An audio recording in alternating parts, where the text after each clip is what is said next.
నాకు కూడా ఇప్పుడే ఇందాకే ఉండేది, కానీ ఇప్పుడు పోయింది చూడు. అందరికి డిఫరెంట్ డిఫరెంట్ టాటూస్ వస్తున్నాయి.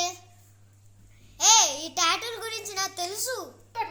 పైన రెడ్ కలర్ లో పైన చూసావా స్కై మొత్తం ఎర్రగైపోతున్నాయి బ్రో.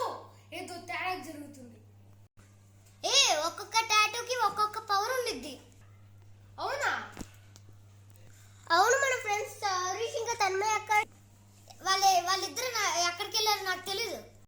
అవును, నేను ఇప్పుడే వచ్చాను. వాళ్ళు ఎక్కడికి వెళ్ళారు నాకు తెలీదు. అవును, నీకు ఆ టాటూ ఎక్కడి నుంచి వచ్చింది? నేను ఇందాక నడిచొచ్చేటప్పుడు ఒక వాచ్ కనపడింది. Flash back. దాన్ని ముట్టుకుంటే అదేదో ఎలక్ట్రిక్ వైబ్రేషన్స్ వచ్చినప్పుడు దుర్రు కొట్టుకుంది. అప్పుడు ఈ టాటూ వచ్చేసింది. అక్కడ ఏం జరిగిందంటే హే వాచ్